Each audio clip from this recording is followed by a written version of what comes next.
Eno ye alipota Embeera y'obudde omwanjuzi nze Agnes Nalukwago. Enkuba tugisubira okutonya mu bitundu ebyo eby'omu bukiikakkono ssaako n'eby'omu bugwanjuba, wabula ate ewalala tusuubira akasana okwaka nga mwetobeseemu n'ebire.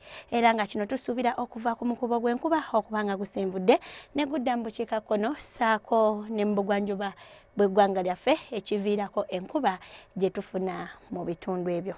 Olunaku olw'enkya tusuubira akasana okwaka nga mwetobeseemu n'ebire mu bitundu by'eggwanga ebisingawo bungi, wabula ate olw'eggulo tusuubira enkuba okutonya naddala mu bitundu ebyo eby'omu bukiikakkono. Olw'ewalala akasana kajja kwaka nga mwetobeseemu n'ebire nga n'ebbugumu erya waggulu lijja tukira ddala ku degrees 29 eyo mu Kotido, wabula ate ekibuga ekikulu Kampala tusuubira ebbugumu okutukira ddala ku degrees 27. Mu nsozi ez'e Kabale ebbugumu lijja tukira ddala ku degrees 23. Tugendako ebweru w'eggwanga lyaffe ekibuga nga Dodoma ne Brussels tubisuubira akasana okwaka nga bwe kakubakubamu, wabula ate mu Abuja tusuubira okufuna enkuba nga n'ebbugumu lijja tukira ddala ku degrees 30. Olwo mu New Delhi tusuubira empewo enkalu nga yeetobeseemu n'ekifu. Ebyo tusobodde okufunirayo okuva mu kyongo ky'eggwanga ekivunaanyizibwa ku Embeera y'obudde.